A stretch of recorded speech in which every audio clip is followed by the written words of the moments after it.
Relationnellement Vôtre, un podcast pour votre épanouissement relationnel qui tient compte de vos dimensions physiques, psychologiques et spirituelles. Hello, bienvenue sur ce 61e épisode de Relationnellement Vôtre.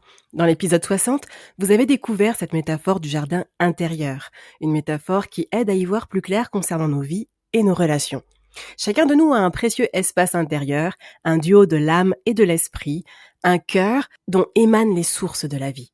Ce cœur est comme un sol, un terrain dans lequel tout prend naissance, tout prend vie à partir des paroles prononcées, entendues, lues au fil de notre existence. Dans cet épisode 60, vous avez eu un aperçu de ce qui se passe quand les graines des paroles germent dans nos cœurs, poussent et produisent des croyances.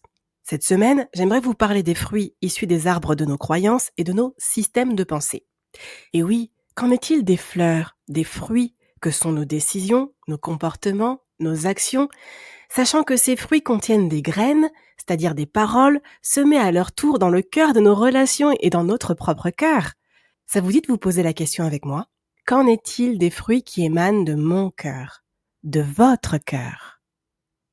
Allez, heureusement il y a de bons fruits dans nos décisions, nos paroles et nos actions.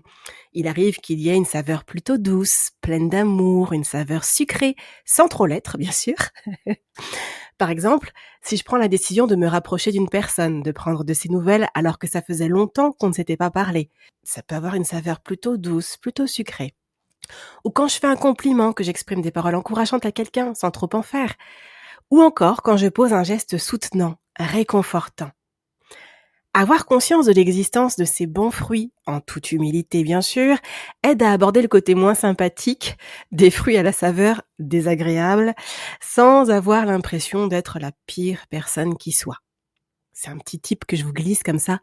Quand on veut travailler, améliorer un comportement, évoluer par rapport à un défaut, il est important de le faire dans sa zone de force, c'est-à-dire en étant conscient de nos qualités, en étant conscient de ce qu'il y a de positif en nous. Parce que si on regarde que le négatif, c'est le meilleur moyen de plomber l'estime de soi et la confiance en soi. Donc on travaille sur nos défauts, nos imperfections, en étant conscient qu'il n'y a pas que du négatif en soi.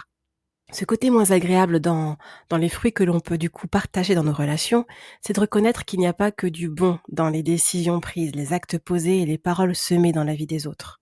Hélas, bien que ce soit involontaire, il m'arrive de blesser les personnes avec lesquelles je suis en relation, en ayant des paroles parfois dures, qui manquent un peu d'amour dans leur formulation. Et ce sont donc des fruits dont les graines peuvent parfois être reçues comme piquantes, amères. Les fruits à la saveur désagréable peuvent être aussi des comportements froids, distants. Et là, ce sont des fruits un peu gelés. Ce serait dommage qu'une de mes relations se casse une dent à cause de mon comportement, n'est-ce pas?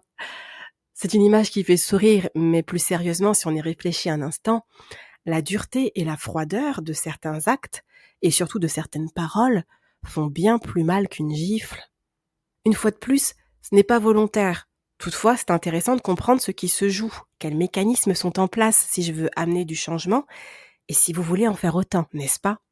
Il me semble quand même que lorsqu'un fruit, lorsqu'une récolte n'a pas la saveur, la qualité attendue, un maraîcher ou un agriculteur va regarder l'état de santé de l'arbre, dont est sorti le fruit, et celui du sol, où les semences sont poussées. Donc, si le cocktail qu'est ma vie relationnelle a un goût bizarre, je peux me poser des questions sur les fruits qui composent ce cocktail. Comme je préfère regarder ce qui se passe chez moi avant de regarder ce qui se passe chez mon vis-à-vis, je vais donc regarder mes fruits, mes comportements, mes réactions, mes paroles. Prenons une situation en exemple, pour bien se représenter tout ça. Disons que mon vis-à-vis et moi voulons choisir un film sympa à aller voir au cinéma. Nous avons du mal à nous mettre d'accord et ça crée un conflit. Il y a différentes manières de parler, d'agir durant ce conflit. Je peux choisir de tout faire pour avoir le dernier mot et qu'on aille voir le film que j'ai choisi, même si ça risque de faire basculer le conflit dans une dispute.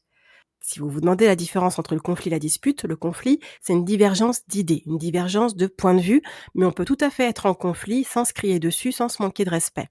La dispute, c'est quand ça bascule dans de la violence, de l'agressivité verbale et parfois même physique. Et là, pour le coup, c'est pas ce qu'on recherche quand on veut relationner sainement. Autre comportement, autre réaction possible, je peux me fermer et dire à mon vis-à-vis, finalement, je ne veux plus aller au cinéma. Ou encore, je peux lui dire, ok, on va voir le film que tu veux. Mais au fond, je suis en colère, distante et donc incapable de profiter de ce moment qui était censé être agréable. Autre possibilité, je peux chercher ce qui est le plus important pour lui pour moi, on peut en discuter tous les deux et au final, on se dit, après tout, on veut juste partager un moment de qualité. Alors du coup, je peux lui suggérer que on peut tout simplement faire autre chose qu'un ciné. Pas de souci.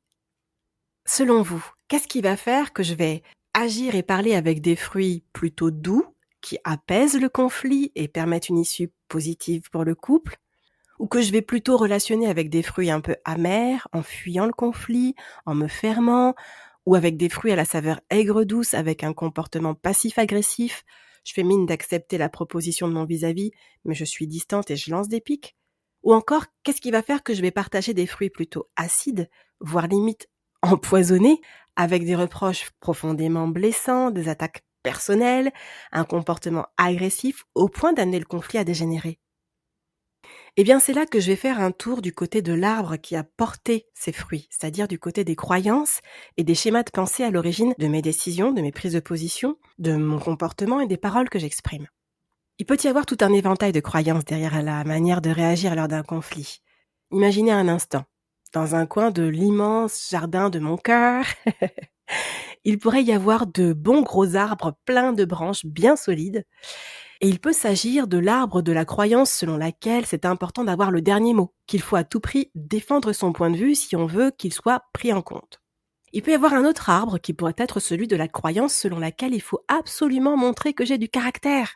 Il n'y a que comme ça que je peux me faire respecter, sinon mon vis-à-vis va croire qu'il peut avoir le dessus sur moi. Ou peut-être est-ce l'arbre de la croyance suivante. Si j'insiste, ça va dégénérer et ça pourrait jeter un froid dans la relation, créer de la distance. Donc autant me taire et on va faire ce qu'il propose. Je pense que vous avez compris où je vais en venir. Il peut y avoir tout un tas de croyances cachées derrière nos réactions et ce que l'on va mettre en place lors d'un conflit. Du coup, si on continue à remonter jusqu'à l'origine du comportement, on peut se demander quelle graine a bien pu être plantée et dans quel état était le sol de mon cœur pour que ça donne un tel arbre, puis de tels fruits, justement.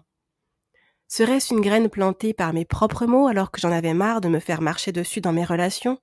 Une graine qui s'est gentiment plantée dans un sol en manque de respect, en manque de reconnaissance et en manque d'amour, donc un sol plein de colère et de frustration? Ou peut-être que c'était une de mes graines qui venait des expériences où on m'a tourné le dos sans que je sache vraiment pourquoi. Du coup, je me suis dit, mais il faut à tout prix éviter les désaccords. C'est probablement à cause de ça que certaines relations se sont arrêtées. Sachant que cette graine a élu domicile dans un sol où se trouvaient des blessures de rejet, la peur de perdre le lien et la tristesse des relations perdues. Et s'il s'agissait de vous? Comment gérez-vous le conflit? Quels sont les fruits partagés dans vos relations lors de situations conflictuelles? Quels comportements, quels actes, quelles paroles sont issus du jardin de votre cœur? Arriveriez-vous à identifier l'arbre qui porte ces fruits? Quelles croyances, quel schéma de pensée vous amène à agir ainsi? Et qu'y a-t-il dans le sol de votre cœur?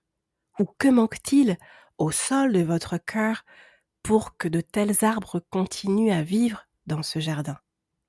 Vous vous demandez peut-être comment faire pour amener du changement. Et oui, si je voulais réagir différemment, faire en sorte que mes paroles, mes actes soient des fruits plus agréables, qu'aurais-je besoin de faire? Eh bien, à en croire les jardiniers, si un arbre porte des fruits dont la qualité et la saveur nous interpellent, voire nous déplaît, nous avons deux solutions. Soit les fruits, que sont mes paroles, mes comportements, sont totalement indigestes, trop acides, trop piquants, ou un véritable poison pour mes relations, et donc là, il est préférable de voir comment se débarrasser de cet arbre de manière à ce qu'il ne porte plus de fruits. Et en l'occurrence, la seule solution, c'est de le déraciner. Soit les fruits que sont mes paroles, mes actes sont légèrement amers, ils manquent de sucre, de douceur, ils sont un peu secs. Et là, je peux garder l'arbre tout en allant faire un tour du côté du sol, afin d'enrichir la sève de l'arbre depuis les racines. Que dites-vous d'ajouter un peu d'engrais? De quoi apporter les nutriments nécessaires au sol de votre cœur. Ce que je pourrais faire pour enrichir le sol de mon cœur, par exemple, si ma tendance à me fermer ou à devenir passive-agressive vient d'insécurités multiples, de peurs diverses, eh bien, il est possible d'ajouter l'engrais de l'amour reçu dans les relations avec les autres, dans la relation avec Dieu, le réapprentissage de l'amour de soi dans un travail personnel. Si mon réservoir affectif se remplit, que mon vide intérieur est comblé et que mes carences affectives sont réduites, les fruits de mes paroles et de mes actions en auront forcément la saveur. Et il en est de même pour vous. Si votre réservoir affectif se remplit, que votre vide intérieur est comblé et que vos carences affectives sont réduites, vous réaliserez que les fruits de vos mots, de vos actions, seront bien plus doux et sucrés que vous ne le pensez. Vous l'aurez compris, des éléments circulent bien plus qu'on ne le croit en nous et dans nos échanges avec les autres. Avons-nous tendance à partager le fruit de ce qui se trouve en nous de manière généreuse, expansive, ou plutôt avec peur, avec retenue? Donnons-nous ces fruits dans la douceur, la bienveillance, ou les envoyons-nous au visage de nos relations avec colère, amertume, agacement? Faisons une petite pause. Si vous pensez aux fruits que sont vos décisions, vos paroles, vos actes, et aux graines issues de ces fruits que vous semez dans la vie des autres, quelle saveur ont ces fruits? Sont-ils plutôt perçus comme salés, sans trop l'être, juste ce qu'il faut d'honnêteté et de franchise bien amenée? Sont-ils plutôt sucrés, dans la douceur, sans excès, ou peut-être un peu trop? Sont-ils plutôt amers, acides, voire trop épicés pour vos relations? Du coup, quoi que vous puissiez dire ou faire, c'est vécu comme blessant, inapproprié, excessif? Ou est-ce que vos fruits sont un peu un mélange de tout ça en fonction des situations? Vous voyez comme la métaphore aide à se représenter ce que nos actes et nos mots peuvent provoquer comme réaction chez les autres. Et inversement, ce que les mots et les actes des autres peuvent provoquer chez nous. Quelle réaction avez-vous face aux actes et aux paroles des autres? L'impact de nos décisions, de nos comportements et de nos actions dépend en partie de nous et en partie de la personne qui les partage, qui les vit ou qui les subit. Il y a la graine semée et il y a le sol dans lequel elle va pousser. Chacun de nous est donc responsable des fruits que nous donnons dans les relations que nous partageons et du type de graines que nous semons dans la vie des autres. Voulez-vous améliorer vos relations? Alors vous pouvez accorder un peu plus d'attention aux comportements, aux paroles, aux fruits que vous donnez aux personnes qui vous entourent et ce que vous semez dans votre propre cœur.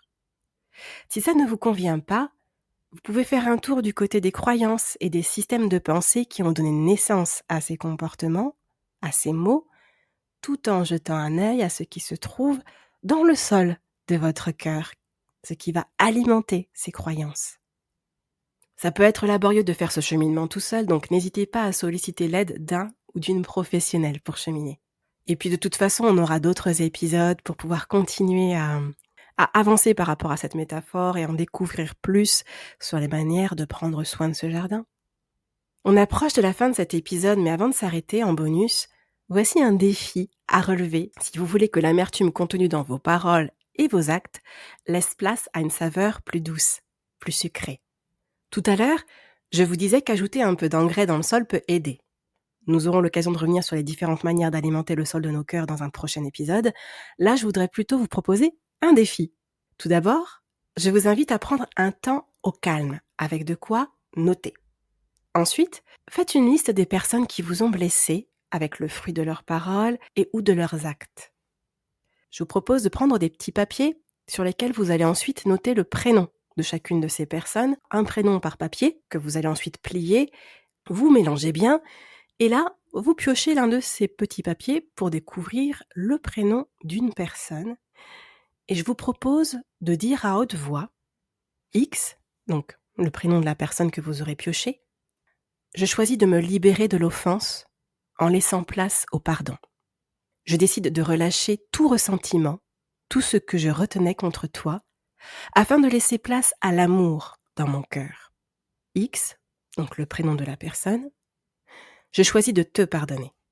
Amour, je t'invite, viens combler cette place dans mon cœur. Prenez le temps dont vous aurez besoin pour libérer les émotions qui vont remonter à la surface, qui auront besoin de sortir. Si vous ne vous sentez pas encore prête à relever le défi, c'est complètement OK. Peut-être que vous le ferez dans quelques temps, libre choix à vous. Si vous ne voulez pas relever le défi par rapport à la personne que vous avez piochée, sentez-vous libre de piocher un autre prénom. C'est un défi que je vous lance, mais c'est pas non plus sous la contrainte, en vous forçant, loin de là. J'insiste sur le fait que vous ayez la liberté, l'espace nécessaire pour le faire comme vous le souhaitez et surtout à votre rythme. Si vous avez relevé le défi, sachez que l'amour va se manifester dans votre vie sous des formes différentes et vous ne pourrez pas forcément prévoir laquelle, donc soyez juste prête à l'accueillir. Voilà, ce 61e épisode du podcast est terminé. Vos avis, vos idées, vos questions et surtout vos témoignages sont les bienvenus à l'adresse relationnellementvôtre@gmail.com. Vous recevrez une réponse dans les meilleurs délais. En tout cas, sachez que c'est vraiment une joie de pouvoir échanger avec vous, d'avoir des retours qui permettent d'améliorer, de développer le podcast. D'ailleurs, certains des invités que vous entendez et que vous entendrez dans Parlons Relations, Parlons Vrai ou dans Histoire de Connexion sont des auditeurs avec lesquels j'ai eu le privilège d'échanger suite à un mail, à un commentaire. Et relationnellement vôtre, c'est aussi ça, c'est un partage. Et bien que je ne donne pas dans le but de recevoir, sachez que je reçois énormément dans les échanges que je peux avoir avec vous et c'est très précieux. Allez, toute bonne chose a une fin, donc on se retrouve la semaine prochaine avec un nouveau numéro de l'émission Parlons Relations, Parlons Vrai sur la thématique Convaincre ou comprendre. Si ce titre vous intrigue, assurez-vous d'être abonné à la newsletter et ou à la chaîne YouTube afin d'être informé de la diffusion de l'émission. Les liens se trouvent dans la description de l'épisode. Bon, eh bien à très vite. Relationnellement vôtre.